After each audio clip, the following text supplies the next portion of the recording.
Hi, வணக்கம்.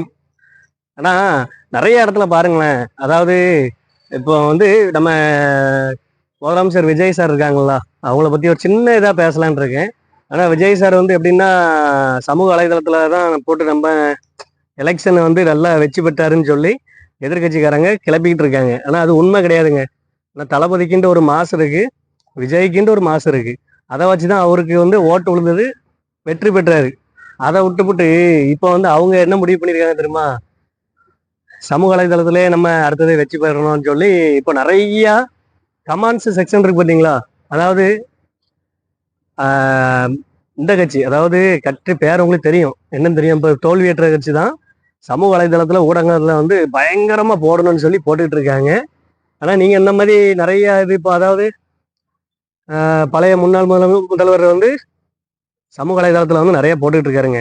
அதாவது எப்படின்னா எங்க தோல்வியை வந்து நாங்க ஒத்துக்கிடுறோம், நாங்க ஜெயிச்சதுக்கு காரணம் இப்படி அப்ப தோத்ததுக்கு இப்படின்னு சொல்லி நிறைய போட்டுட்டு இருக்காரு. அதை யாருமே நினைச்சு நீங்க வந்து சமூக வலைதளத்துல கமாண்ட் எதுவுமே நீங்க பண்ணாங்க. ஆனா கமாண்ட் பண்ற ஒவ்வொருத்தரும் நீங்க தான் முட்டா போய.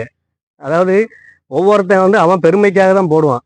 நீங்க அதை பார்த்துட்டு கமாண்ட் போட்டு கமாண்ட் மூலமா நீங்க சண்டை போடுறது வந்து உங்களுக்கு பிரயோஜனமே இல்லைங்க. அதனால சொல்றேன், யாருமே அந்த கட்சி அடிப்படையா அரசியல் அடிப்படையா கமெண்ட் செக்ஷன்ல வரதை வந்து நீங்க கமெண்ட் பண்ணாங்க. நீங்க தவற கமெண்ட் பண்ணீங்க சரிங்க. அதாவது இப்போ உள்ள அரசாங்கம் வந்து சாதாரண விஷயம் கிடையாது. அவங்க வந்து உடனே அரெஸ்ட் பண்ணுவாங்க. இந்த கட்சிக்காரங்க அவங்கவுங்க வேலையை பார்த்துட்டு மேல இடத்துல இருந்துருவாங்க. அநியாயமா மாற்றது நீங்க தான் மாட்ட போறீங்க. யோசிச்சு கமெண்ட் பண்ணுங்க. தவறான கமாண்டு நீங்க வந்து இன்ஸ்டாகிராம்லயோ யூடியூப்லயோ நீங்க கமாண்டு தவறான கமாண்டு அரசியலை பத்தி நீங்க போடாதீங்க. இது நான் யாரு சொல்றேன்னா, நான் தூத்துக்குடி மெர்சல் ராஜா. அரசியல்ல வந்து விஜயை பிடிக்காத ஆள் கிடையாதுங்க. விஜய் வந்து எப்படி ஜெயிச்சாருன்னு சொன்னா, டிவிகேங்கிறதுனால தான் விஜய் ஜெயிச்சாரு மொத்தத்துல. அதே மாதிரி அவரோட உழைப்பு நிறைய இருக்குங்க. நீங்க யோசிக்காதீங்க, அவர் உழைப்பு வந்து எவ்வளவு உழைப்பு இருக்குங்கிறது உங்களுக்கு தெரியும். அவரு மீட்டிங் நடத்த விடாம தடுத்து ரொம்ப கஷ்டப்படுத்தி அவரு அதாவது விஜய் வந்து எல்லாத்துக்கும் பிடிக்குங்க. பிடிக்காத ஆளே கிடையாது.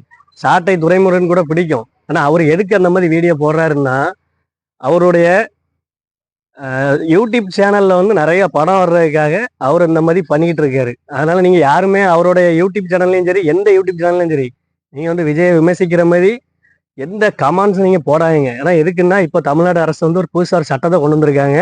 சமூக வலைதளத்துல யார் யாரெல்லாம் பதிவிடுறாங்களோ அவங்களுடைய ஐடி வந்து பிளாக் பண்ணப்படும். ரெண்டாவது அதாவது பேன் பண்ணப்படும். ரெண்டாவது அவங்க மேல வந்து சட்ட ரீதியாக வழக்கு வந்து அவங்க கண்டிப்பா போடுவேன்னு சொல்லியிருக்கிறாங்க.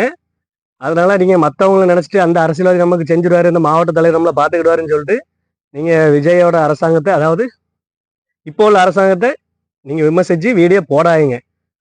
நீங்க வீடியோ போட போட உங்களுக்கு தான்